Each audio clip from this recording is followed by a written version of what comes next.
Bienvenue dans Question de relations, le podcast qui nous aide à cultiver des relations de qualité dans un monde qui a tendance à nous isoler. Chaque mois, je pars à la rencontre de sociologues, psychologues et experts des relations humaines pour vous aider à mieux comprendre les relations dans un monde qui change et passer concrètement à l'action. Après chaque épisode, j'envoie une newsletter avec les points clés à retenir et les conseils actionnables directement dans votre boîte mail. Le lien est en description. Allez, passe à l'épisode maintenant. Bonjour Alexia. Bonjour Elliot. Bienvenue dans Question de relations, le podcast qui nous aide à prendre soin de nos relations dans un monde qui nous isole. J'ai décidé de t'inviter aujourd'hui pour parler d'un sujet sur lequel tu as écrit un livre qui s'appelle La solitude est un connard et c'est une bonne nouvelle. Ouais. Pour te présenter un petit peu, donc tu es journaliste, productrice et entrepreneur depuis plus de 15 ans. Tu as travaillé dans la transformation RH avec des groupes comme Microsoft, Orange ou Vinci avant de basculer dans les médias aujourd'hui. Et donc aujourd'hui, tu conçois et tu animes des formats d'émissions télé en partenariat avec Le Figaro, sur l'intelligence artificielle, le futur du travail aussi. Et donc en parallèle, comme je disais dans l'intro, tu es aussi, une expertise connue sur la solitude, sur lequel tu as écrit ce livre et tu as aussi donné 2 TEDx, dessus. Mon intention aujourd'hui, c'est, qu'on décrypte ensemble justement cette notion de solitude, Mmh. dont tu parles. L'idée, c'est qu'on comprenne déjà qu'est-ce que c'est la solitude, comment ça se manifeste dans nos vies, voilà, dans les différents aspects de nos vies. Et ensuite qu'on explore aussi, les solutions, qu'est-ce qu'on peut faire avec cette solitude, comment on peut vivre avec mieux et aussi, cultiver des relations, qui nous nourrissent, un Mmh. peu plus. Alors, je vais anticiper tous les commentaires qu'il va y avoir sous ta vidéo. Vas-y. C'est-à-dire que je vais d'abord dire, qu'est-ce que le mot solitude en français? Parce qu'il y en a qui vont dire: «Mais je ne comprends pas, Mmh. j'adore la solitude, moi ça me ressource, ça me fait du bien», donc stop, on se calme. Il y a un mot, un seul mot pour définir plusieurs solitudes en français et c'est ça qui nous porte à confusion en fait, qui amène d'ailleurs beaucoup d'incompréhension aussi parce qu'il s'agit de définition. Donc je le dis souvent dans mes, publications, en tout cas dans mes prises de parole à la télé ou sur les podcasts, qu'effectivement, il y a plusieurs solitudes différentes. Il y a déjà la solitude subie et c'est de celle-là dont on va parler aujourd'hui, c'est celle qui fait souffrir, celle qu'on ne choisit pas ou qui s'impose, qui vient à nous et voilà et c'est comme ça et on doit faire avec et elle est, destructrice. C'est cette solitude subie qui concerne un quart de la population mondiale. Ça a été, vraiment une alerte par l'OMS en 2023 comme une alerte de santé mentale, donc vraiment important. 11 millions de Français sont concernés. Donc c'est de ça dont il s'agit. Donc ce qu'on appelle en anglais loneliness Mmh. et forcément qu'il y a des personnes qui vont se dire: «Mais moi j'adore la solitude, c'est génial, c'est très bien». Bah, il ne s'agit pas de la même chose. En anglais, on parle de solitude, Mmh. on parle de aloneness, on parle il y a plusieurs termes pour décrire des solitudes positives, ressourçantes. Donc donc il s'agit de solitude subie et ça voilà, juste pour anticiper parce qu'il y a beaucoup de personnes qui ne comprennent pas pourquoi est-ce que c'est un sujet alors que c'est un vrai sujet de santé mentale. Hyper intéressant et c'est important de commencer par ça. C'est vrai qu'il y a beaucoup de confusion et Ouais, en France, on manque de vocabulaire par rapport à ça et c'est vrai que c'est un beaucoup. vrai problème parce que du coup, ça met tout dans le même sac alors Oui. qu'effectivement, comme tu dis, il y a plein de nuances et justement, toi, pourquoi tu as commencé à t'intéresser à ce sujet? Qu'est-ce qui tu as écrit un livre dessus? C'est parti de quoi dans ton histoire? Alors c'est pas vrai c'est vrai que ça on peut imaginer, tiens, il y a une journaliste, elle a envie d'écrire sur un livre, elle a choisi ce sujet. Non, en fait, tu sais, en tant que dyslexique, l'écriture, pour ceux qui me connaissent et qui travaillent avec moi, c'est pas non plus ce que j'aime faire de plus. C'est pour ça que je fais de la télé et de la vidéo d'ailleurs. Donc l'écriture, c'est pas top. Par contre, si j'ai ressenti le besoin d'écrire ce livre, c'est parce que c'est d'abord, mon vécu, d'une expérience personnelle. En fait, c'est une douleur que j'ai vécue toute ma vie, dans des situations très différentes, mais je l'ai jamais nommée et j'ai réussi à la nommer, justement quand, je travaillais, en tant que présentatrice sur une chaîne nationale et j'avais une émission hebdomadaire et que les gens pensaient, peut à tort ou à raison, je ne sais pas, mais en tout cas, ils projetaient sur moi une vie, pleine de lumière et d'amis et voilà, très prospère à tous les niveaux d'ailleurs et c'était tout l'inverse que je vivais. Donc là, j'ai commencé à mettre le mot, solitude parce que j'ai compris que c'était de ça dont il s'agissait. C'est-à-dire que tu peux être entouré, tu peux, gagner en succès professionnel, en célébrité, en plein de choses et au final te sentir terriblement seul et donc c'est là où je me suis dit: «Tiens, ça, c'est le mal du siècle» et là, j'ai commencé à m'y intéresser de façon un peu plus journalistique tout en repensant à mon parcours. Mmh, hyper intéressant, c'est parti vraiment d'un constat personnel Ouais. et il y a un moment où vraiment aussi tu as ressenti enfin, le moment où tu as mis les mots dessus, c'était à quel moment? Tu penses qu'il y a un moment un peu de déclic? Oui, il y a ce fameux moment que je décris, dans mon premier TEDx, c'était un soir où j'étais en J'étais avec des amis, ouais, je peux pas les appeler amis parce que finalement c'est des connaissances. C'était des gens qui on s'appréciait bien, des connaissances que je voyais très régulièrement et comme beaucoup de fois, on sort au resto, on se fait un petit resto le soir et très très imagé comme scénario, mais tu sais, où tu entends, les autres parler, puis tu vois le vide qui arrive, en fait et tu sens que je me dis: «Mais en fait, j'ai tout». J'ai tout ce que les gens s'imaginent que je manque de rien, que j'ai réussi plein de choses et si on regarde, je coche plein de cases. Pourquoi est-ce que je me sens si triste, si vide? Et cette douleur, elle a été extrêmement intense, mais d'une intensité, j'en rigole maintenant, mais j'ai quitté la table ce soir-là, je suis rentrée chez moi et je me suis dit: «OK, bah, si j'avais atteint déjà plein d'objectifs professionnels dans ma vie. Je suis allée à New York, j'ai fait plein de choses et je me suis dit: «Bah, si même comme ça, en étant là où je suis, je suis triste, je suis malheureuse, bah, c'est que ça sert à rien de vivre. Ça sert à rien». Ça c'est enfin et j'ai vraiment eu une douleur physique pour le coup, donc qui m'est venue du ventre jusqu'au cœur et ça me prenait dans la poitrine et je me suis dit que ça allait vivre toute ma vie avec cette douleur-là, de vide, et j'ai pensé vraiment mettre fin à mes jours à ce moment-là. Hem, Grâce au fait que je sois croyante, je crois en Dieu et donc j'ai une foi très forte. Je sais qu'il faut pas le faire, donc je l'ai pas fait pour ça. Oui, pour ça, je me suis dit: «Non». J'avais même un petit chien qui était avec moi à l'époque et je me suis dit: «Non, pas pour lui, je veux pas qu'il». Ouais, j'ai quand même des pensées très fonctionnelles, donc la spiritualité, le chien, qu'est-ce qu'il va devenir? Bon, vite fait, ma famille, mon entourage, mais je me dis: «Ils s'en remettront». Mais après, je me suis dit: «Non, je vais» et là, c'est là où je me suis dit: «Mais en fait, c'est quoi? C'est quoi? C'est quoi cette douleur? Elle vient d'où? C'est je déprime pas, je suis pas dépressive, qu'est-ce qui se passe? C'est quoi?» Et en fait, c'est en me forçant dans une analyse, d'une introspection, speed introspection profonde où je dis: «C'est quoi? C'est quoi? C'est quoi?» Puis j'ai commencé à dire: «OK, c'est la solitude, je me sens seule, alors que je suis entourée, je me sens pas vue, je me sens pas comprise. Je pense que des gens me comprennent alors qu'ils me posent des questions qu'ils devraient même pas poser. Si tu me comprends et tu sais qui je suis, comment tu peux me poser une question pareille?» Enfin, c'est personne sait vraiment qui je suis et je pense que on est tous parfois amoureux ou quand je dis amoureux, ça peut être dans la vie de couple, mais on est aussi amoureux d'un point de vue, amical, même professionnel. On a des coups de cœur, on s'entend bien parfois avec des masques sociaux et on voit vraiment pas vraiment qui est la personne et donc ça, la solitude, elle vient de ce masque-là. On aime le titre, on aime la gloire, on aime le peut-être l'apparence, mais est-ce qu'on aime vraiment l'âme? Donc toi, tu penses que c'était avec le recul, c'était lié à ça, cette solitude que tu as ressentie? Le fait que tu avais pas forc tu avais peut-être, inconsciemment un masque ou quelque chose qui faisait que tu étais pas Je pense on a tous des masques. Certains l'ont, de façon de c'est un petit masque fin presque transparent, mais il est là pour améliorer quelques petites choses. Parfois, il y en a qui ont des gros masques. On en a tous un petit peu, je pense. Après, en ayant pris conscience de ça, dont je te parle, c'est vraiment le moment clé, hein, où j'ai mis le mot dessus. Mais j'ai fait une rétrospective sur toute ma vie et j'ai compris qu'en fait, cette situation-là, je l'avais vécue énormément de fois. Sauf que là, c'était la goutte qui faisait déborder le vase parce que à chaque fois, je me disais: «Mais peut-être que si je change de pays, ça va changer. Peut-être que si je change de copain, ça va changer. Peut-être que si je change de job, ça va changer» et là, j'avais tout. Donc je pouvais pas me dire: «Si je change quoi?» J'avais rien à changer.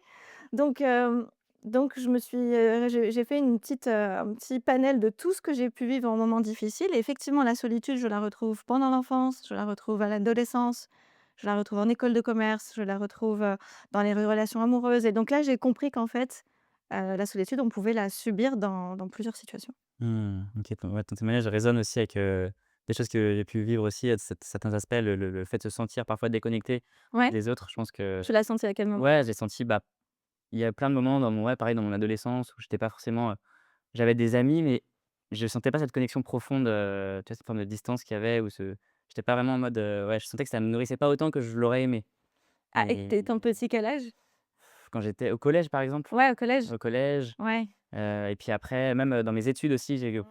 je sentais que, j'étais dans un environnement où, bah, ça me parlait pas, je sentais pas ma place, en fait et même dans les travaux de groupe, j'avais du mal à trouver ma place Ouais, c'est ça, et c'est ce ça sentiment de tu as l'impression que les autres, ils se font un groupe, c'est super, fusionnel, voire, tout est fluide, et il y a ce sentiment d'être un peu à part, à l'écart et d'essayer de s'intégrer et que bon, on t'accepte parfois, parfois non, parfois c'est très clair que non, parfois allez un peu, mais on sent qu'on doit faire un effort d'adaptation. C'est ça que tu as senti? ouais, complètement, Ouais, ouais, c'est carrément. ça, ouais. Je pense qu'on est nombreux, hein. Ouais. Et moi, la solution, ça a été justement au moment d'embrasser cette solitude et de parler, d'aller dans cette solitude ressourçante aussi, Voilà, dont on va parler, dont aussi tu loues aussi les mérites, tout à fait. parce qu'effectivement, faut pas Ouais. confondre. Mais justement, toi, tu compares la solitude à la faim. Oui, Est-ce que tu peux nous expliquer un peu alors la faim, F-A-I-M, FIM, justement, et ça je veut dire, ouais. précise toujours, parce que même moi, parfois, je c'est pas la fin de vie, mais la faim, F-A-I-M.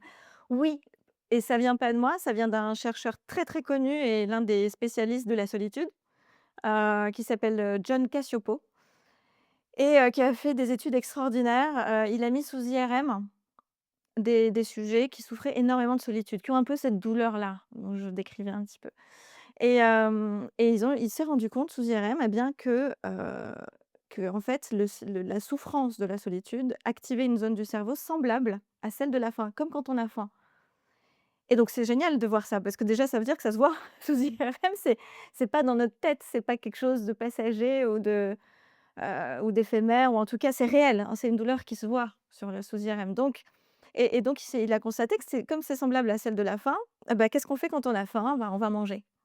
On passe déjà à une action. Donc déjà, on prend conscience de la faim parce qu'on en a appris petit, le ventre qui gargouille, voilà, on a appris les signaux, on comprend qu'on a envie de manger. Donc et on nous apprend après à petit à aller chercher de la nourriture, puis, plus tard à faire de bonnes courses, les mettre dans le frigo et cetera. Je détaille ça pourquoi? Parce qu'en fait, dans les rela dans la solitude, ce signal d'alerte nous demande aussi de passer une action qui est l'interaction sociale Mmh. et donc cette interaction sociale par contre, personne nous l'a appris ça. On nous a appris la faim, va manger, mange bien, 5 fruits et légumes, tout ça, OK. Mais alors le signal de la solitude, on n'en entend pas parler, on comprend pas. Et quand on comprend pas un signal, eh ben, on fait comme on peut. Et parfois, on y répond de façon hors sujet, j'ai envie de dire. On y répond de façon très néfaste. On essaie de combler quelque chose, parce que notre cerveau nous demande de combler quelque chose. C'est une interaction sociale, donc c'est une envie, c'est vraiment de l'ocytocine. Et comme on comprend pas que c'est de l'ocytocine, c'est ce lien d'attachement dont le cerveau a besoin, on va la chercher dans quelque chose de beaucoup plus prêt à l'emploi, j'ai envie de dire, enfin en tout cas de beaucoup plus, rapide. Et donc on va la chercher dans la dopamine, donc on va souvent la chercher dans des addictions, on va la chercher, dans, des troubles enfin ça devait devenir des troubles du comportement alimentaire, mais ça peut voilà, dans la nourriture, très malsaine. Ça peut être aussi dans des interactions sociales qui sont très nocives. Mmh. Mais comme elles remplissent une fonction qui est quand même celle de l'interaction, on va y aller quand même. C'est pour ça que je dis de faire un peu attention à ne pas revenir avec un ex toxique, par Mmh. exemple, ou une ex toxique, sans vouloir définir le mot toxique, chacun y met ce qu'il veut, mais en tout cas, s'il nous faut pas du bien, il faut pas y retourner. Mmh. Hem et donc c'est pour ça que maintenant j'alerte un petit peu sur ça. Allez regarder toutes ces études du docteur, John Cacioppo si vous êtes très intéressé par les études. Mais c'est important de comprendre que quand on se sent seul, hop, il y a un vrai signal Mmh. d'alerte dans le cerveau et donc il faut agir.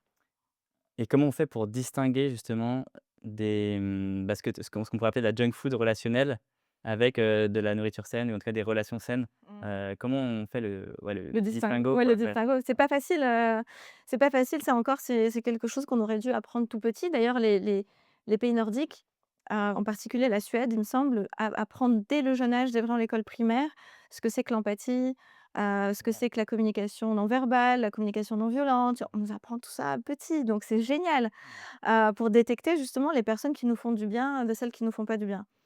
Nous, ici, alors je dirais en Occident, mais même si les pays nordiques, c'est l'Occident, mais voilà, dans les pays où même enfin latino, parce que moi j'ai grandi au Brésil et au Portugal aussi, donc par exemple, au Portugal et au Brésil, tu vois, on grandit avec des telenovelas, donc c'est dramatique et en fait, on cultive avec les séries, les Netflix, les films, le côté, drama, des choses et on s'imagine que c'est ça ce qui est positif et en fait, je pense qu'il y a une déconstruction, pour le coup, là, il y a une déconstruction à faire sur qu'est-ce qui est sain et qu'est-ce qui est pas sain et donc comment reconnaître ça? Moi, je dis qu'il faut le reconnaître, il y a 3 grands moments. Il y a l'immédiateté, tu vois? Là, par exemple, avec toi, je me sens en sécurité, je me sens bien, tu dégages quelque chose de très doux, très positif. Green flag, je me sens super bien. Mmh. Hem et donc il y a le moment instantané, je pense que c'est intéressant de voir comment son corps réagit. Hem, Quand c'est, amical ou professionnel, il faut voir si on est plutôt tendu, voir si on est plutôt stressé, voir comment est-ce que notre corps réagit à ce moment-là. Le corps, parle plus que nous. Quand c'est une relation amoureuse, j'ai envie de dire, regardez si votre corps va naturellement a envie d'avoir contact, physique avec la personne ou pas, ou si elle a juste, elle a envie de s'éloigner, donc ça en dit long, en fait, sur le moment. Ensuite, je dirais, quelques jours plus tard, comment est-ce que cette personne, est-ce qu'elle nous a laissé, par exemple, avec un discours tellement pessimiste sur la vie, le monde, que ça nous a un peu travaillé et que du coup on se dit: «Ouais, à quoi ça sert? À quoi bon? Mmh. Ouais, et ce monde il est» et elle commence en fait à nous conduire sur des états négatifs. Ça, c'est un deuxième signal d'alerte. Et puis, j'ai envie de dire sur du beaucoup plus long terme, c'est-à-dire quand on revient sur, quelques mois, quelques semaines, est-ce qu'on a envie vraiment de revoir la personne et pourquoi est-ce qu'on aurait, qu'est-ce qu'on a à lui apporter? Qu'est-ce que cette interaction nous a créé et a laissé comme trace chez nous?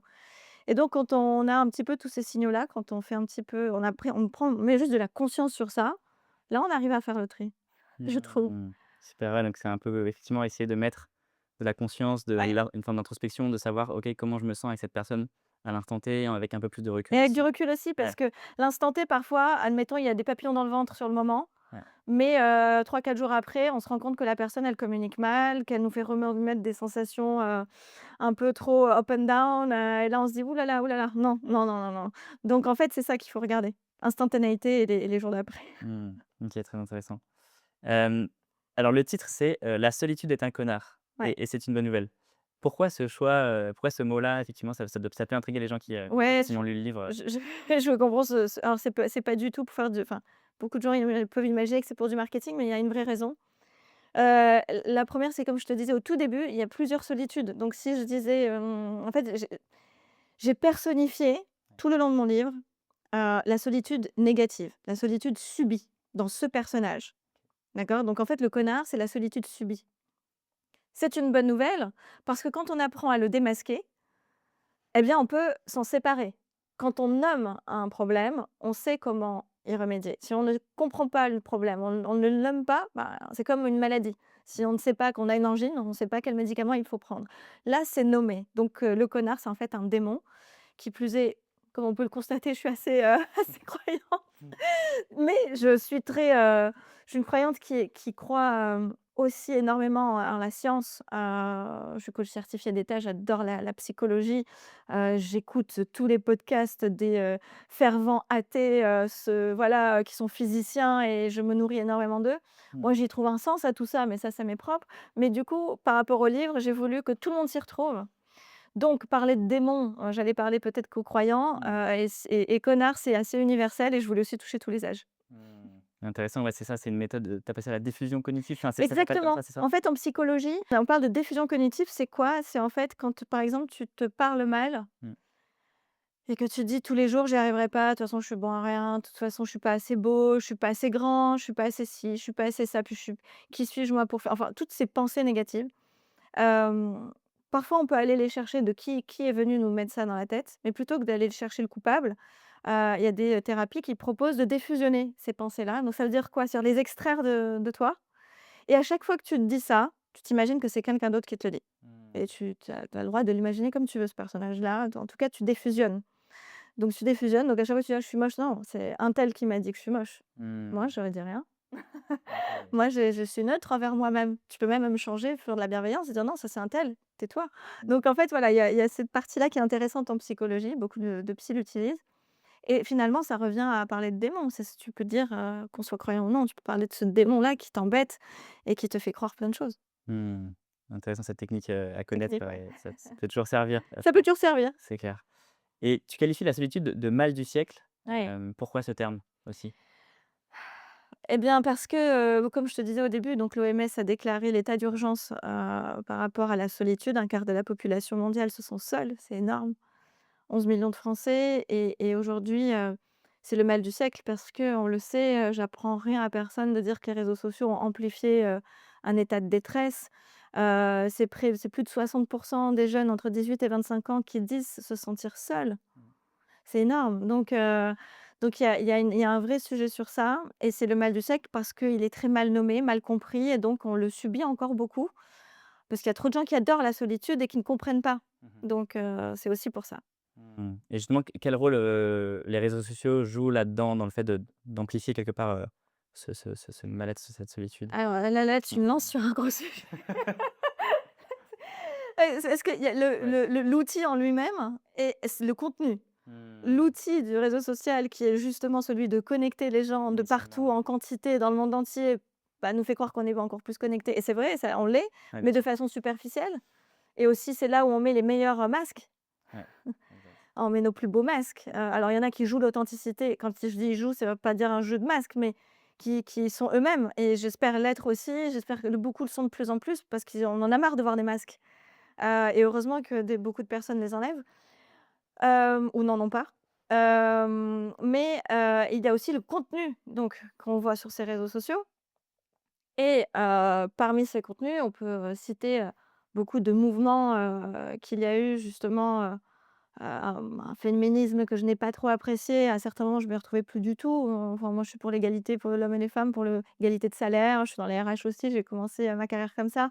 Évidemment que je suis pour plein de choses, pour le respect, pour mais il y a eu aussi, entre les masculinistes et les féministes, des extrémistes Mmh. qui nous ont plongés finalement à se détester, l'homme et la femme, à ne plus croire en l'amitié homme-femme, à ne plus croire, à un amour sincère, un amour fidèle. Et je pense qu'on a alimenté tellement de choses que finalement c'est venu nourrir des croyances ou du vécu et qui nous a un petit peu, s'est peut-être senti un petit peu, résignés Mmh. en vis-à-vis de l'humain et de se dire: «Bon, vaut mieux que je reste moi, je suis en paix. Quand je Mmh. suis seule, je suis en paix» et c'est vrai que la solitude choisie est merveilleuse. Mmh. Mais quand on voit ce qu'il y a aussi, dans les réseaux sociaux, on n'a plus trop envie de faire confiance non plus. Ça, il peut y avoir des barrières. Mmh. Ouais, une forme de ouais, de saturation de Ouais, tout ce qui se dit de négatif, notamment beaucoup de les réseaux sociaux, sociaux qui vont aussi ressortir ça énormément. et la perte d'empathie aussi, qui est liée au fait que ça devient digital et qu'on ne se rend pas forcément compte. Enfin, les gens, j'ai l'impression, se rendent moins compte de la peut-être de la puissance de leurs propos et de le côté, extrême dont tu parlais Complètement, qui amplifie quoi, tout ça. ouais. Tu travailles beaucoup aussi avec des entrepreneurs, des dirigeants, des managers. C'est quelle forme de solitude, qu'il y a, dans cette, type de typologie de population? Alors la solitude des entrepreneurs, des solopreneurs, Ouais. d'ailleurs elle est à la fois similaire et différente. C'est-à-dire que, le solopreneur forcément dès qu'il va remonter sa boîte, ben, il est seul, hein, face à son idée. Parfois il est confronté à des autres personnes qui vont le dissuader sur son idée ou et donc il y croit tout seul et il tente. Il y a toute une ribambelle de choses qui font qu'il va se sentir seul. Il est pas peut-être pas doué en marketing, donc il sait pas y faire. Donc il est peut-être pas doué en communication, bah, il va faire une mauvaise communication. Il le sait. Il a envie de se concentrer sur son cœur de métier, mais tout le reste, il sait pas forcément avec qui s'appuyer, donc c'est compliqué. Compliqué d'être seul, face à son bureau aussi. Mmh. Alors il y en a qui vont dans des open space, mais est-ce qu'on parle vraiment des open space? Est-ce qu'on crée vraiment du lien ou c'est juste pour avoir une présence? Enfin, il y a ça aussi, pourquoi pas? Mais on est souvent seul, oui, face au démarrage, c'est vertigineux Mmh. et après tu as l'entrepreneur qui a des salariés, qui lui a plus de monde. Là, c'est une étude de la BPI qui a étudié ça très sérieusement, sur 1 300 dirigeants, je crois que c'est 1 200 ou 1 300 et elle a détecté 7 formes de solitude différentes, et j'en cite quelques-unes. Donc il y a, la solitude situationnelle, la solitude décisionnelle, la solitude du pouvoir, la solitude relationnelle, existentielle. Voilà, il en cite plusieurs. Je ne vais pas toutes décrire parce que ça fait vraiment un bouquin. Il faut lire Mmh. l'étude, de la BPI, elle est géniale. Et justement, par exemple, sur la solitude, situationnelle, c'est qu'on est dans une situation où il faut prendre, des décisions, rapidement. Donc ça va avec la solitude décisionnelle aussi, mais situationnelle, c'est que, certaines situations, on estime que le dirigeant doit tout savoir, tout connaître, Mmh. avoir la réponse parfaite. Être dans une situation de crise et savoir la gérer à merveille, non, enfin, il a besoin aussi de père, il a besoin aussi d'être entouré, d'être épaulé, d'être guidé, la plupart n'ont pas ça. Donc c'est compliqué. Mmh, là, tu ouais, c'est vrai que surtout à notre époque où tout va très vite, où tout évolue très vite et personne enfin, c'est dur d'être un expert aujourd'hui tellement tout évolue vite et tout le monde on explore des nouveaux sujets en permanence, en fait et Ou donc oui et puis tout le monde juge très vite ouais. aussi. C'est-à-dire que dès qu'on fait, on dit quelque chose, que ce soit là, maintenant, tu vois, dans un podcast, à la télé, dans une en réunion, la moindre parole, où quelqu'un se dit: «Non, tu as eu tort», ça peut détruire quelqu'un, en fait. Ouais. C'est Mais on s'imagine que parce qu'il c'est une dirigeante ou un dirigeant, il est immunisé contre tout, il peut subir les attaques et les critiques et les re non! mmh, Alors il y en a qui vont faire croire que, le masque et encore une fois, c'est pour ça qu'on se met tous des masques. En fait, on se protège, on se barricade, ouais, bien sûr. forcément. Donc on a peu c'est dur d'être jugé, c'est dur donc Et ça serait quoi, tu penses, les solutions justement quand on est solopreneur, entrepreneur et qu'on a cette solitude? Moi, j'ai vécu aussi en tant que freelance quand je me suis lancé. Bah, j'étais derrière mon écran toute la journée et c'est vrai que là, j'ai senti une profonde solitude, presque un isolement du coup parce que j'avais pas un peu d'interaction sociale au quotidien et Mmh. c'est vertigineux comme tu l'as dit. Ce serait quoi, tu penses, Ben, les pistes d'action? avant que je réponde, toi, comment tu as réagi? Ça m'intéresse. Bah, effectivement, moi, ça a été de me mettre en mouvement, bah, c'est d'ailleurs, c'est pour ça que j'avais lancé un premier podcast pour avoir des conversations intéressantes avec des gens, voilà, que je trouvais aussi intéressants. J'ai commencé à faire plus d'événements aussi. Mais dans le quotidien, j'ai du mal à avoir cette, routine relationnelle. Donc en fait, moi, j'ai une solution assez radicale au final, ça a été carrément même de changer de mode de vie. J'ai quitté mon studio solitaire OK, parce que je sentais que j'avais besoin de plus d'interaction sociale au ouais, quotidien et je suis allé en coloc avec plus une petite communauté, un génial. groupe d'indépendants et cetera. On a fait des co-living même, on bougeait et cetera et là, pour le coup, on a une vraie connexion parce on se comprenait aussi, ça joue et ça a été vraiment pour moi un vrai game changer parce que du coup, dans le quotidien, j'avais plus d'interaction. Donc ça a été une des solutions que j'ai trouvées. Et ben, voilà, tu vois, c'est une super solution pour les solopreneurs.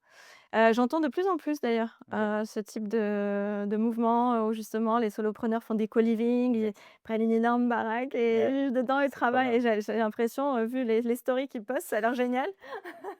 Bien Ça sûr. me manque d'avoir 20 ans pour faire ça. J'aurais adoré faire ça. Ouais.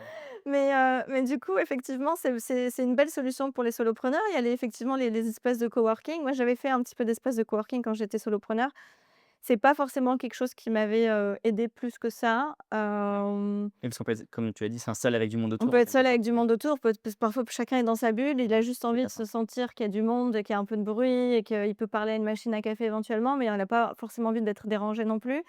Moi non plus, parfois, j'avais pas envie d'être dérangée, donc au final, j'y allais, mais je parlais à personne.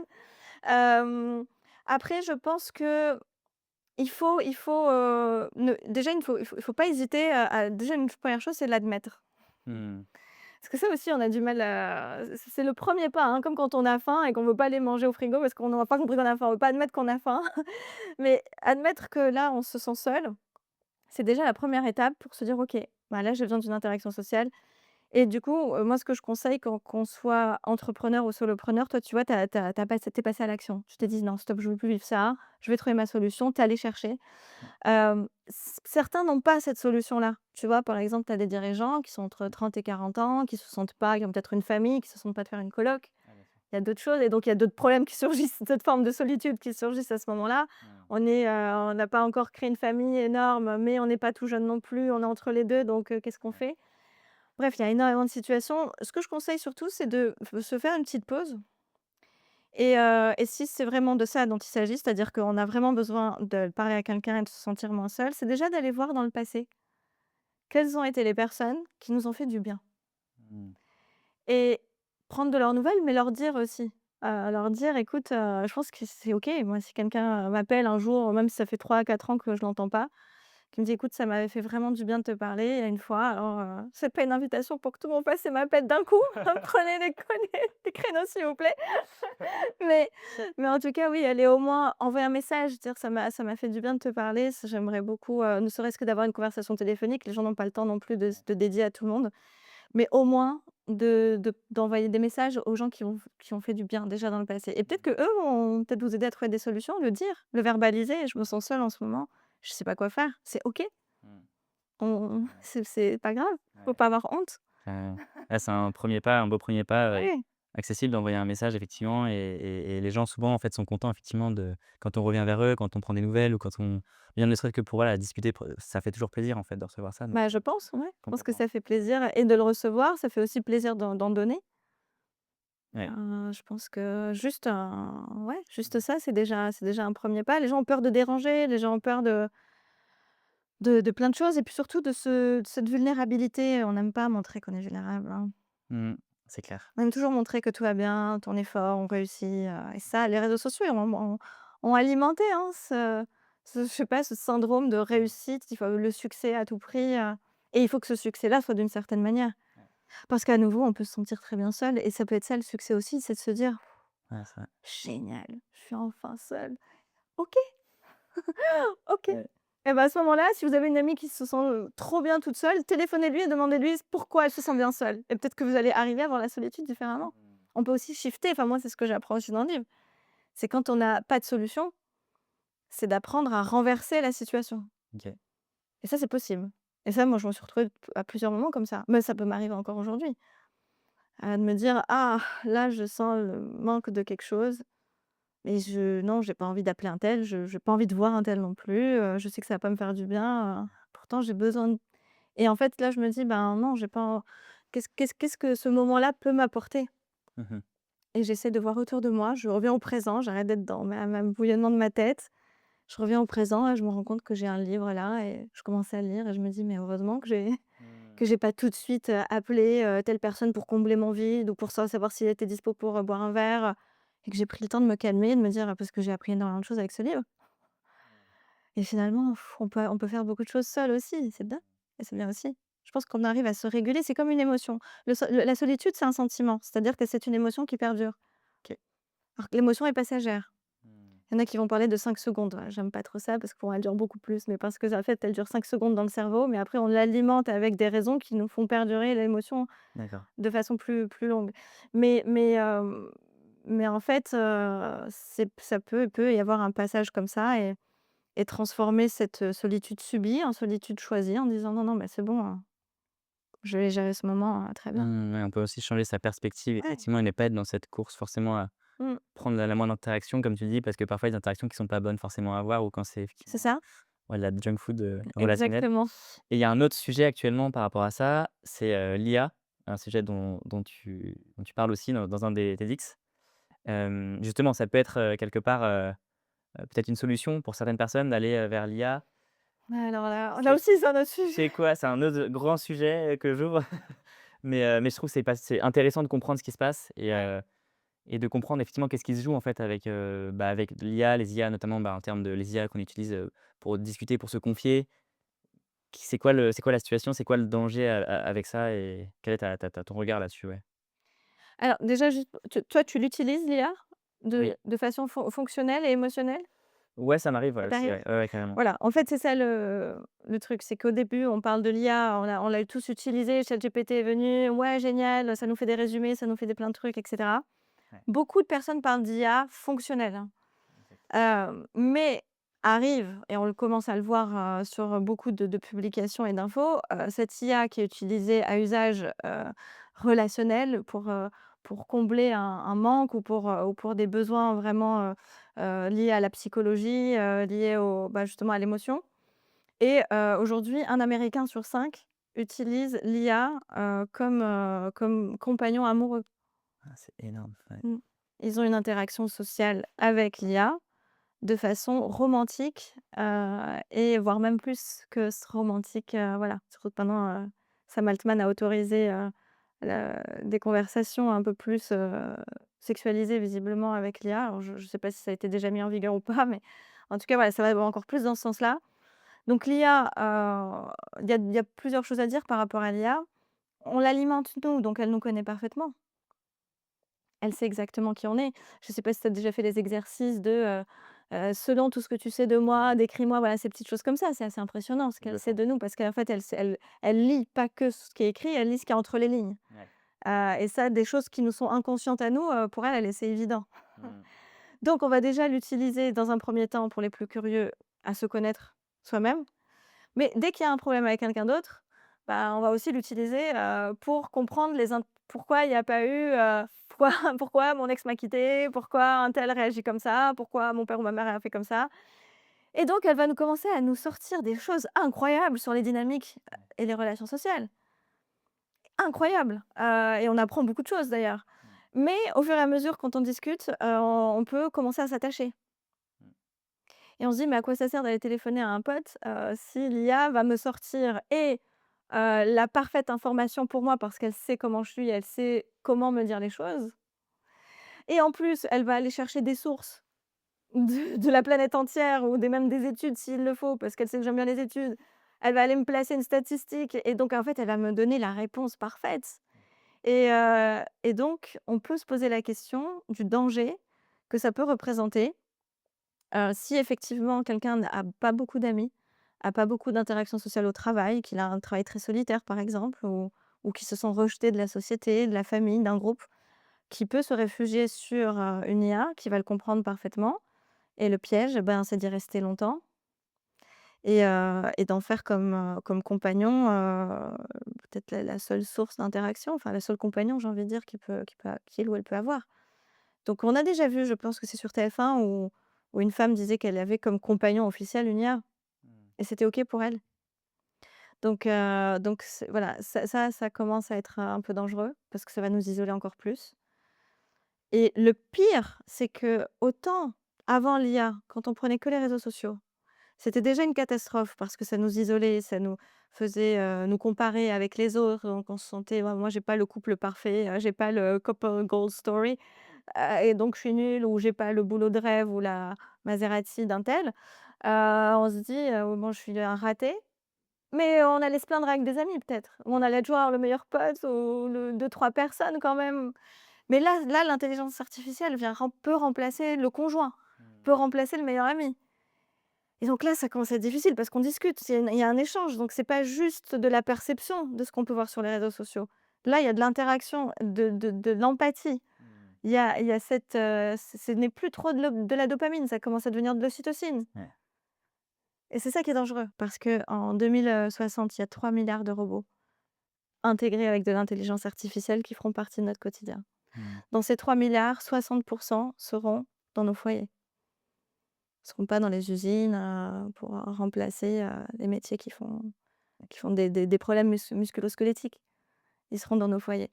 Donc, ça, c'est une source de Bank of America, donc ça veut dire qu'elle a étudié ça, et que quand une banque moi, je crois beaucoup aussi aux études des banques parce que malgré tout, c'est là où ils veulent que l'argent, circule, donc bon, je faut être vigilant aussi, par rapport à ça. Mais donc, si on va mettre autant d'argent sur la robotique et l'IA, jusqu'où allons-nous, quoi? Où est-ce qu'on va aller, c'est parce que là, pour le moment, c'est sur un ordinateur ou sur un téléphone. Donc elle remplit déjà ce texto qu'on reçoit peut-être pas le soir ou cette discussion où on n'a pas de copain, pas de copine, on n'a pas envie à 3 heures du matin de parler d'une angoisse. Bon, bah, l'IA, elle est déjà sur les téléphones, mais ça reste quelque chose d'extérieur. Maintenant, il y aura la robotique, les robots qui vont venir et puis il y aura encore autre chose. Mmh. Entre les robots et ça, il y a encore, un autre, type. Hem, bien, c'est cette IA qui nous accompagne tous les jours. Tu as vu le collier Friend? Ouais, ça Voilà. c'est Donc pour moi, le collier Friend, c'est l'intermédiaire entre les implants et ce qu'on a aujourd'hui. ouais, le collier Friend, c'est un collier qui va écouter un peu, Il tout ce qu'on écoute vit au tout, quotidien. il écoute tout. C'est-à-dire, il C'est écoute ça nos moindres faits et gestes, il connaît tout sur nous, et il nous aide à et après il nous aide à comprendre les choses du quotidien. Donc ça veut dire interagir, il ouais, prescrit ouais, il prescrit des voilà, c'est ça. recommandations, donc parce que c'est encore différent. ChatGPT, par exemple, ou n'importe quelle IA, je dis ChatGPT parce que c'est le plus, utilisé, mais c'est nous qui décidons d'y aller. Ouais, là, c'est vraiment Là, on met l'IA constamment en train d'écouter tout ce qu'on dit, tout ce qu'on fait et c'est elle qui l'interaction, elle vient dans les 2 sens et elle sait tout. On n'a mmh, plus besoin de poser un sujet. c'est ça. Là aussi, ça veut dire quoi? C'est-à-dire que et quand est-ce qu'on va réussir à se passer de ça? Mmh, Parce qu'une fois qu'on goûte à ça, ouais. est-ce que maintenant tu arriverais à travailler sans ChatGPT? Peut-être si demain ou sans internet, tu vois? C'est Mmh. comme, Ouais, on arrive à moi un je vais au moment défi, où ouais, tous les journalistes c'est du clair. monde entier, de couper internet et de revenir ne serait-ce qu'à la Ah plume. ouais, non, mais déjà, ouais, on imagine mal, hein. On imagine mal ça! C'est fou. Donc qu'est-ce à quoi va ressembler l'avenir? Donc, moi je pense qu'il faut être un peu vigilant et que c'est maintenant que ça se passe. C'est pas Mmh. quand c'est trop tard ou quand les robots sont déjà chez nous. Ouais. Parce que ça y est, il y a plein de personnes qui sont déjà addictes à l'IA. Hem, donc prenant conscience de ça, ça va, dans mon livre, le connard est donc le personnage qui vient nous il s'arme d'alliés, je parle beaucoup des alliés du connard. Donc parmi les alliés, il y a des peurs, comme, la peur de l'abandon, la peur du rejet et cetera. Mais il va y avoir aussi, justement les réseaux sociaux, il va y avoir l'addiction, les substances et l'IA peut être un allié de ce démon, de ce connard. Ouais. Ça peut être un allié, ça l'est pour beaucoup, Mmh. en fait. Pour lui, c'est magnifique. Ouais, ouais. L'humain ne va plus se parler. c'est moi qui vais le gérer. Mmh. C'est Donc clair. donc voilà, donc c'est pour ça, faites un peu attention à ce que vous partagez sur ChatGPT ou si vous le faites, faites-le en conscience, même si c'est très personnel. Mmh. Pas dans un sens où ça va se retourner contre vous ou qu'il y a un État qui nous contrôle, je dis pas ça, j'en sais rien. Mmh. Mais c'est lié à elle-même sur son fonctionnement, en fait. C'est qu'on est en train de laisser une grande part de nous, quoi. Ouais, bien sûr. Et justement, moi, je me questionne aussi, hein, sur, enfin, comment, l'utiliser de manière consciente? Qu'est-ce qui est c'est enfin, j'imagine, il y a pas de règle absolue, mais qu'est-ce qu'on pourrait mettre en place? Est-ce que tu as des idées de ouais, est-ce qu'on pourrait imaginer dans notre usage de l'IA, c'est d'être, un peu plus conscient justement de ce qu'on lui donne, de peut-être pas y aller de manière automatique? C'est Mmh, peut-être un peu mmh. ça les je comprends. Alors,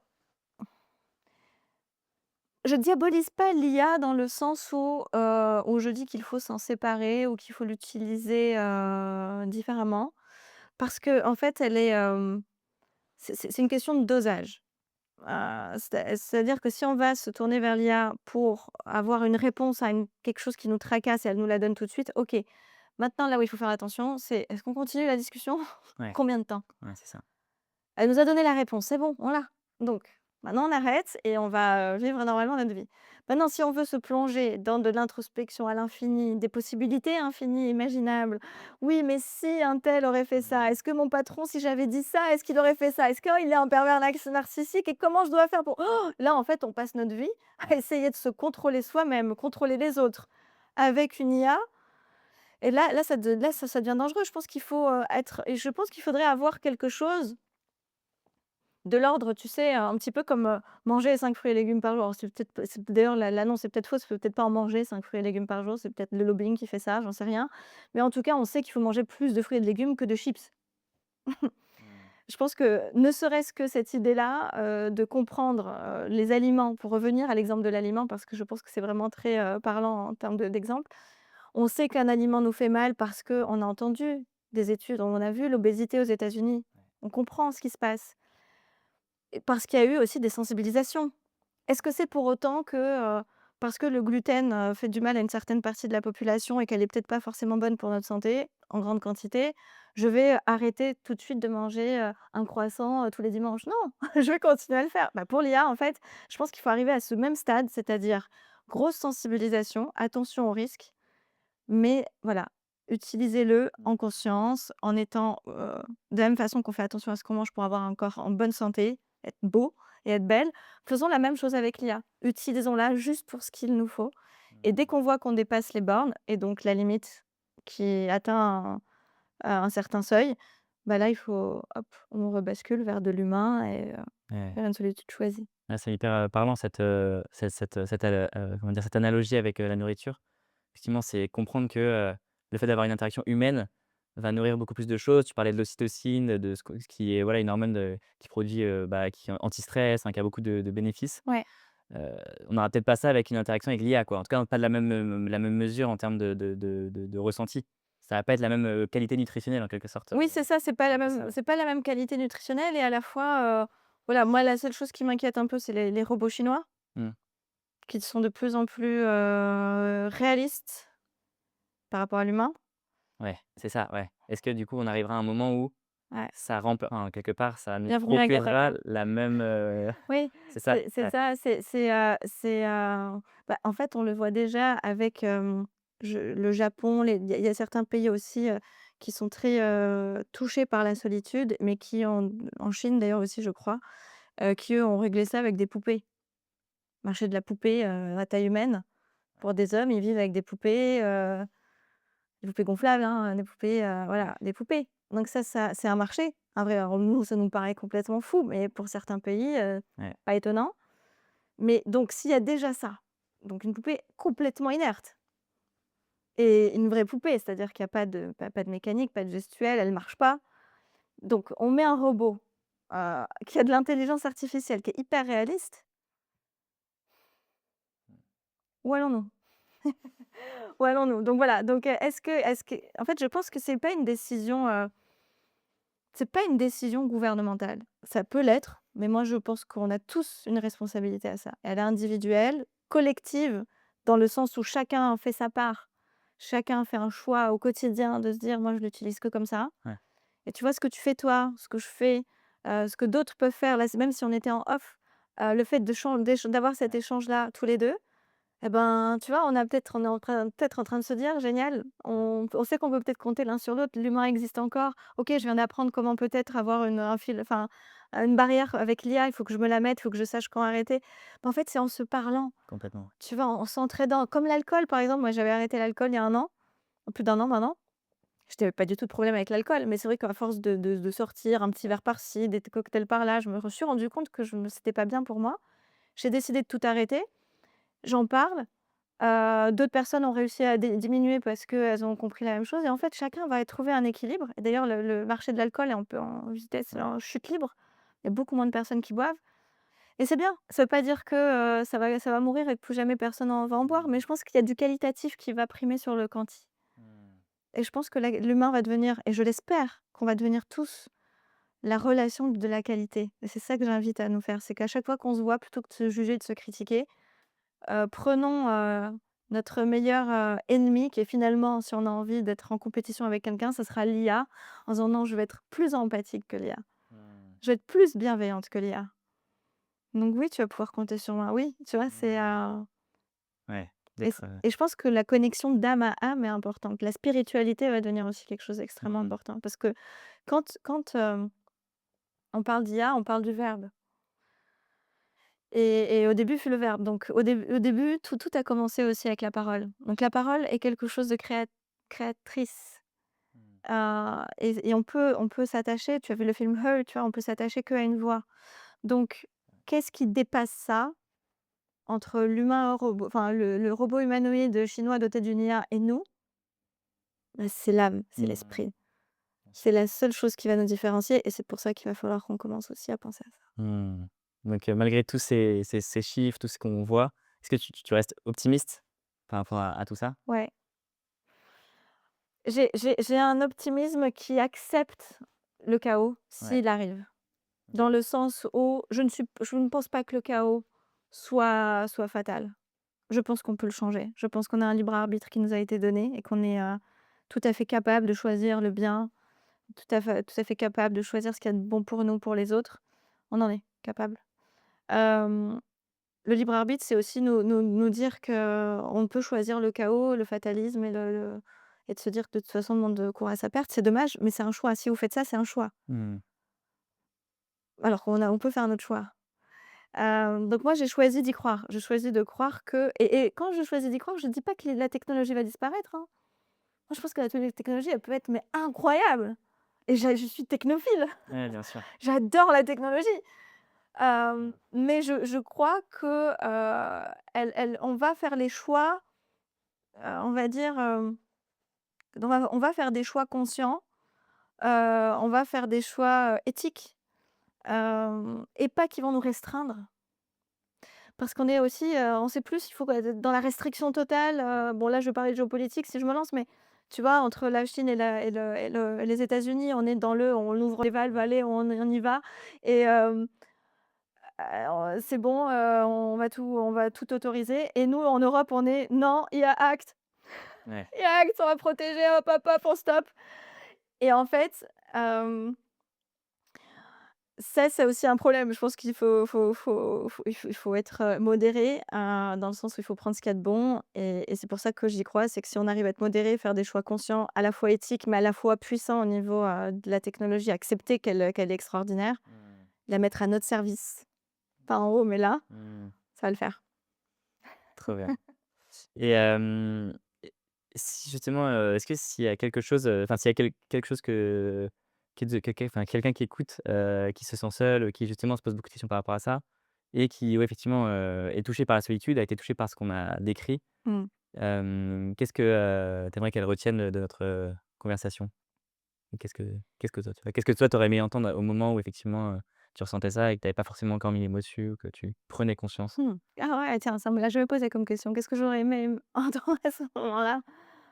Hem, déjà, vous êtes pas seul à vous sentir seul, mais vraiment. Mmh. Et les personnes que vous imaginez avoir la vie parfaite et tout ça, peut-être qu'elles se sentent terriblement seules et vous le savez pas. Vraiment, vous en savez rien. Votre ex qui se met sur vos réseaux sociaux avec la nouvelle copine, vous en savez rien. Mmh. Vous en savez rien. Votre collègue qui a une promotion ou alors, l'autre, concurrent qui s'affiche avec, des millions d'euros, levés, vous en savez rien. Peut-être que c'est une victoire sur le papier, peut-être que c'est une victoire sur quelque chose, mais qu'en arrivant à la maison, il a des pensées suicidaires. Ce DJ qui arrive mieux que les autres, cet artiste qui a eu le premier rôle, vous en savez rien. Vous en savez rien, je vous assure, vous en savez rien. On peut se sentir vraiment seul et donc déjà ne pensez pas que c'est un échec ou que vous êtes, exclu, que vous êtes bizarre ou que vous êtes le voilà, le raté ou la ratée de la vie. Non, pas du tout, on est nombreux à se sentir comme ça et puis j'ai envie de dire dites-le, dites-le.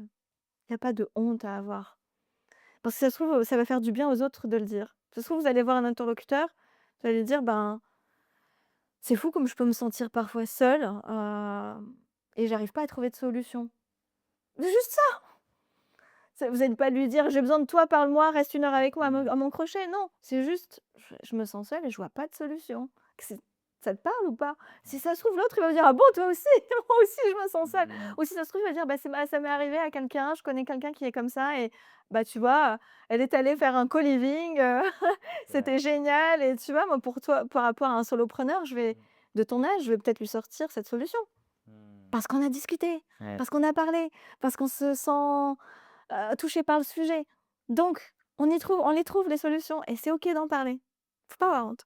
Une belle, pour conclure, c'est beau de voilà, finir sur la puissance du dialogue, de l'ouverture, de parler, de se parler les Parler, uns les autres. parler, parler, Il y a une parler. citation qui dit, «Est autonome celui qui sait demander de l'aide» et je trouve ça très, très Parfait, beau c'est magnifique, et ça résonne, magnifique. c'est ça ouais, ça conclut bien, je trouve, cet épisode qui Parfait, était, parfaite citation. super, super intéressant, j'espère que ça va plu à nos auditeurs, mais j'en doute pas et J'espère. merci pour tous tes partages, c'est précieux de parler de ce sujet effectivement et comme tu l'as dit, la puissance de la vulnérabilité, d'oser, ça c'est ce qui permet aussi aux autres, bah, de se livrer et donc comme tu l'as dit, que les échanges se font et que voilà, ensemble on trouve des solutions, quoi.